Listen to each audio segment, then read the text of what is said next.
Tokyo. This wonderful city now fittingly plays host to the final Judo Grand Slam on the IJF's 2012 World Circuit. It's here that Judo was born, and where its first foundations were laid by its founder, Jigoro Kano. Now in the heart of the city at the Yoyogi National Stadium, Japan has pulled out all the stops to welcome Judo back to its spiritual home. Its national Olympic sport is now practiced all over the world, and during the opening ceremony, the flags of participating nations were paraded before IJF President Mr. Marius Visa declared the competition open. At the draw, there was excitement to see how the Japanese fighters in action would perform on home turf. But all eyes were on some other big names, including that of Iliadis, who would be trying his hand at the higher weight category of under 100 kilograms. But we start with the women's lightweight categories, where Japan cleaned up with a total of 4 gold medals. The first was won by reigning world champion Asami at under 48 kilograms. She was out to settle a score after failing to be selected for the Olympic Games in London. In the final, she secured Alvarez of Cuba in a pin and held her there for 25 seconds to score Ippon. She'll be hoping she can finally get a chance for Olympic glory in Rio 2016. Next up was Hashimoto, under 52 kilograms, who beat her compatriot Tanimoto with a Wazari climb up to number 5 in the world rankings. At 57 kilograms, the 18-year-old sensation Yamamoto was the one pleasing the crowd. In her semi-finals, she spectacularly sidestepped her opponent Javier's attack to counter and score Ippon. Then a penalty in golden score was enough to settle the final in her favour. Another youngster with a bright future is Sugani, who at just 17 topped the under 63 kilogram podium. She overcame Silva of Brazil in her semi-final with this Wazari and a golden score, before defeating teammate Abe with a skillful Yuko in the final to show that Japan's lightweights still rule the roost in female judo. But at under 70 kilograms, one woman was out to break the Japanese winning streak. Could Boulder of the Netherlands come through to take gold? Well, can Boulder hold on to this now? Imai's got 2 penalties already. Can she break the Japanese stranglehold? And it's massive in its Ippon, and that is enough to take her through to the final. Now, can she do it in the final? Here it is again, Teguruma, and she takes Imai over. She was ahead in the match. Imai crossed the grip over, and that allowed Boulder then to pick up from the leg. And she does it with a massive Teguruma, takes her onto her back, and that puts her through to the final. Lying in wait for Boulder in the final would be the world number 4, Takimoto. Well, Boulder probably just ahead on attacks here, I think. Takimoto, world number 4, and definitely favourite. Oh, look at that! And made a mistake there. Boulder, Uranagi, and she had her around the waist, changed direction, and well, she got a Yuko originally, but they've taken it off, so it's still no score on the board. But she looks dangerous, doesn't she? Well, now we're into golden score then. The second 3 minutes of the contest, and now it's sudden death. Any score from either one of them, and it will win the gold medal. Takimoto left-handed. Boulder, arm over. This is where she scored. Oh, and it's there. It's the Yuko scored, and Boulder has done it. She wins the gold medal, and she breaks the Japanese stranglehold on the lighter weights here in Tokyo. That was superb. She got the belt, hips came across, and she drove Takimoto onto her side for the Yuko score. Right on the edge of the area, hips came across, drove off the back leg, and it was enough.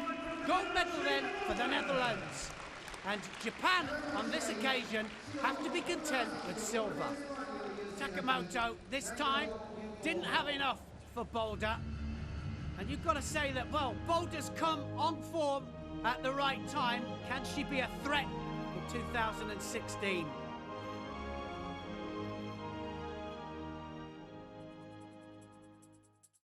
In contrast to the women, Japan's male team is in disarray. After failing to take a single gold at the Olympic Games, the legendary Kosei Inui has been appointed as the head coach, charged with turning around their fortunes. And his young team did not disappoint him. First up was Kata at under 60 kilograms. He was on blistering form, throwing Milou of France in the semi-final with a huge Sodi Surikomigoshi for Ippon.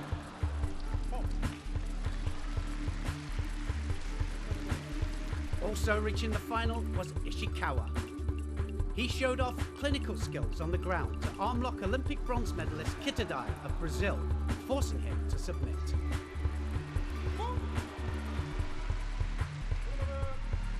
In the final, with Inui watching on, Takato broke the Japanese mould by launching Ishikawa for Ippon with Kataguruma.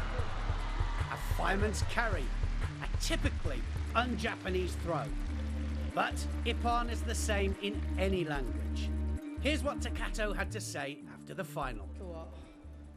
Today, I didn't do typically Japanese judo, using throws like kataguruma and tsukinagi, so I didn't think it went so well. That's a harsh self-evaluation. So what judo can we expect from you in the future then? Well, first I need to properly develop my newaza. Also, I tried tsukinagi a lot today, but it didn't work at all. So I need to work on that to develop it properly, so that I'm good enough to win by Ippon. The under 66 kilograms final was between 2010 world champion Morishita and Laros of France. On bad form of late, Morishita was on fire in Tokyo, throwing Laros time and time again. But to score Ippon, a throw has to have control, and Morishita just couldn't land Laros on his shoulders. Finally, on the fourth try, he did it. Ippon, a welcome return to form for Morishita in front of the home crowd. Favourite at under 73 kilograms was world number 2, Nakaya. Despite an injured hand, he showed his class in the semi-final, tricking his opponent by turning in the wrong way for a shoulder throw and driving the length of the tatami to score Wazari.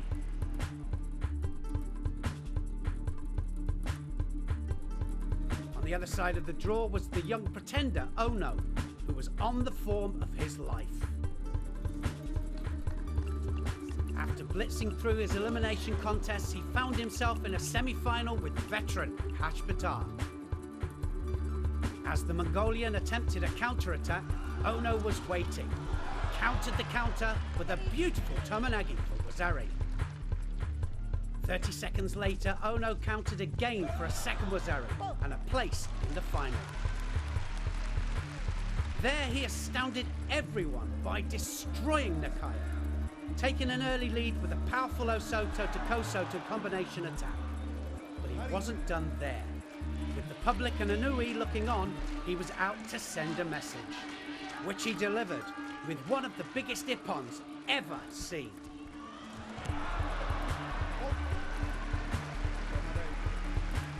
A simply sensational Osoto Gari.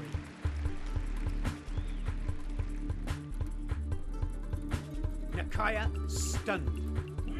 Gold for Ono. The third for Japan's men.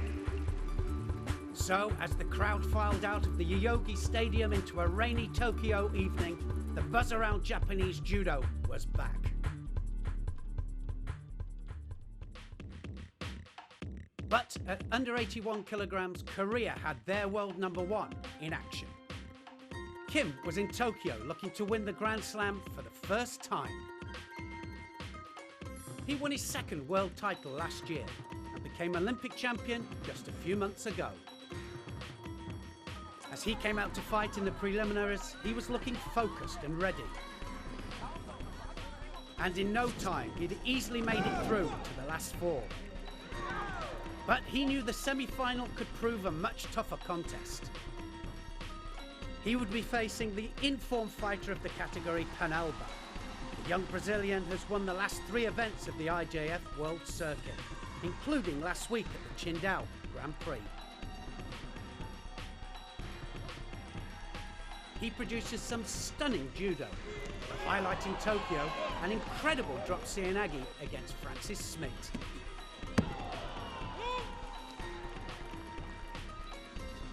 The semi-final was a war.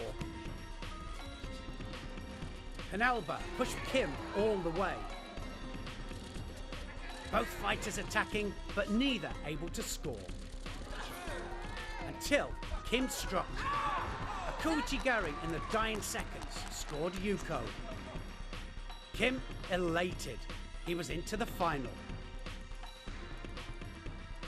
Penalba fell just short. In the final against Vorobev, Kim maintained a higher attack rate throughout, dominating his Russian opponent and holding on to win his first Tokyo Grand Slam. Another incredible performance from the Korean. We have a newly appointed head coach, so I'm even happier to be the first one to win a medal for him. Going forward, my goal is to be in good shape for the next Olympic Games. Another Korean on top form was world number 5 Kim Sung-min at over 100 kilograms. He looked impressive throughout, beating awkward Frenchman Bonvoisson in the semi-final. World number 2 silver was his opponent in the final, but Kim proved too strong. With a single-sided grip, he threw with Osotogari. And moving quickly on the ground, he secured the hold down to take gold. He will surely be challenging come Rio. World number 1 at under 90 kilograms is Nishiyama of Japan.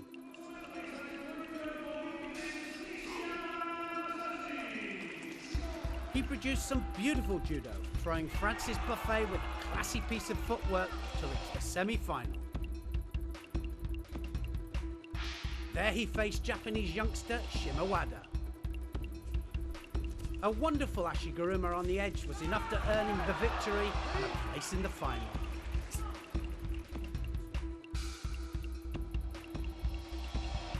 On the other side of the draw was Lee of Korea. In 2009, Lee became world champion, but has struggled to refine the form that took him there.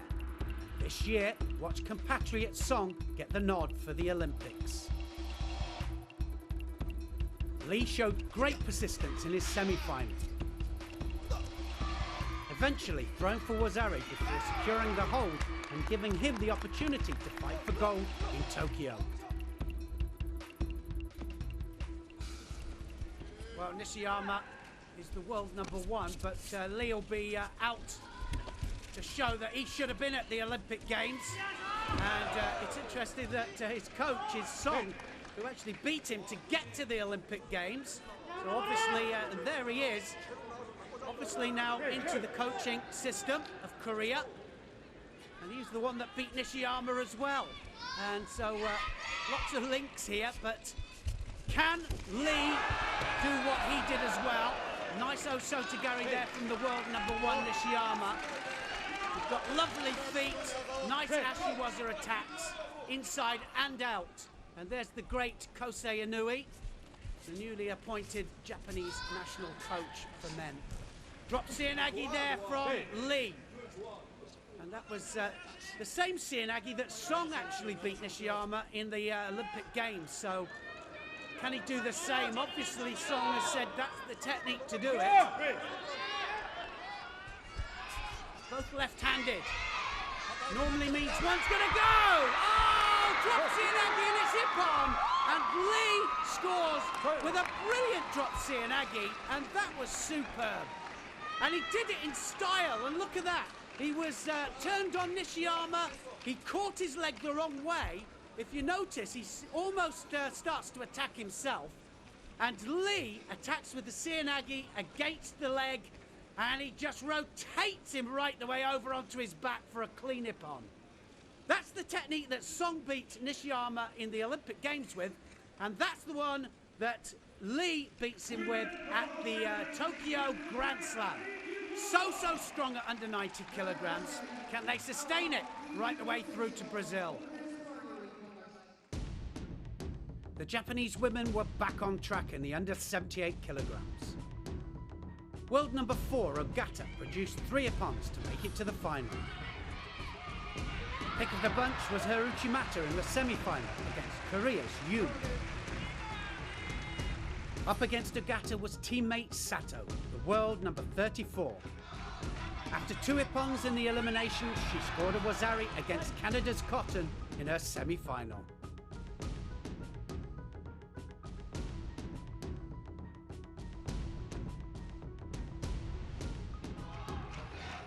Ogata and Sato know each other well, and it was the smallest of scores, a Yuko, that decided the final. Sato did just enough to land Ogata on her side. It would be under 78 gold for Sato. At plus 78 kilograms, the Olympic champion is Cuban. Ortiz defeated Japanese Sugimoto in the final in London. She was in Japan to show it wasn't a one-off. Ippons against Japan's Shirashi in the eliminations and Asahina in the semi-final powered Ortiz into the final in Tokyo.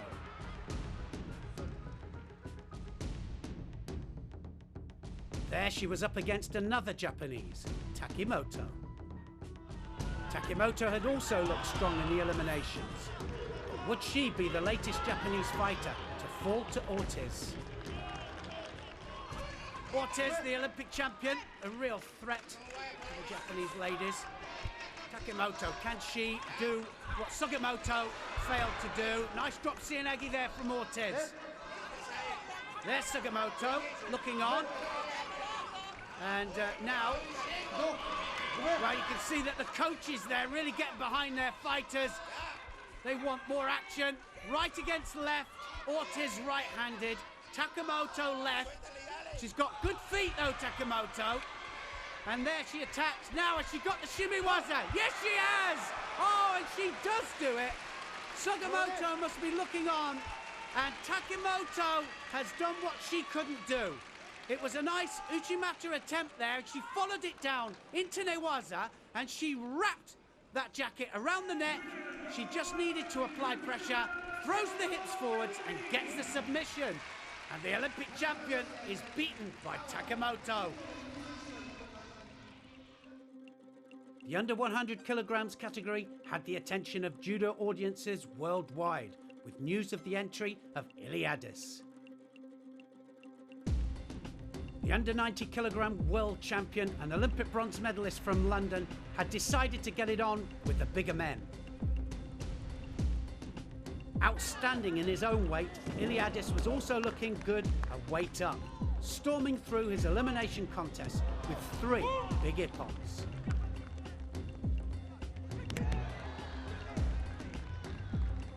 But in the semi-final, he would be up against one of the top dogs in the weight, Rakov of Kazakhstan.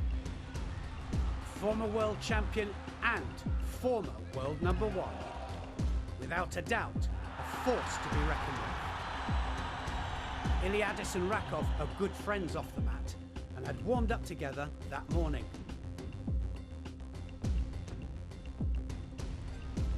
And with Rakov also in good form en route to the semi, the showdown between the two was a mouth-watering prospect. Surely Iliadis could not beat Rakov. But what happened in the semi-final beggared belief. Iliadis, the under 90 kilogram fighter, completely outpowered Rakov. Again and again he got his right arm over Rakov's head, forcing him down. A warning to the Kazakh. But despite continued harassment from Iliadis, he somehow escaped further sanctions. Golden score. Iliadis continued coming forward, and Rakov almost caught him. Then Rakov nearly punished the Greek again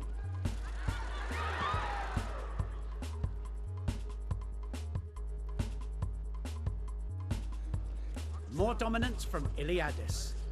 But at the end of time, no score. Flags. Would the judges reward Iliadis' superior gripping or Rakov for his 2 attacks? Blue for Iliadis. His dominance just too much to be overlooked. He was into the final. On the other side of the draw was Kobayashi of Japan, whose quick feet had been serving him well throughout the day.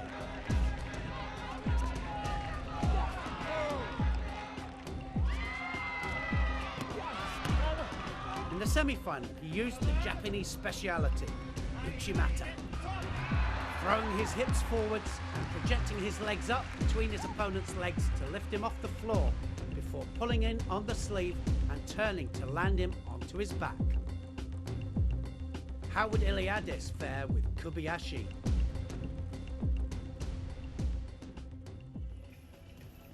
Well, can Iliadis do it? Kobayashi comes out wearing blue. Iliadis is in white, and Iliadis, well, double world champion and Olympic bronze medalist at under 90 kilograms, and he's coming to this competition, well, last minute really, at under 100 kilograms to try and beat the big men, and he's been killing everybody all day except Rakov. That was a close affair in the semi-final. Kobayashi, though, has some brilliant judo. He has a fantastic Uchimata, and he's going in for it now, trying to open up Iliadis right from the start. Suzuki, the great Suzuki, former world and Olympic champion, is in the coaching seat for Japan. Kobayashi has great ashiwaza, great foot sweeps, opens his opponents up for the Uchimata, and the referee stops it. Iliadis and Kobayashi both get penalties, Shido each. Can't afford another one of those, otherwise points go on the board. So now they're going to have to attack. Kobayashi, Kouchio and Kosoto. That was a lovely combination, that was. He really has got quick feet. There's the Kouchi and Kosoto combination, and Iliadis just manages to stop himself going for a score. So Kobayashi then on the attack. Iliadis, this is the first time we've seen him actually on the back foot. Dominant, so dominant in all his other fights. Kobayashi, Uchimata! Oh, and Iliadis goes over. He couldn't do anything about that.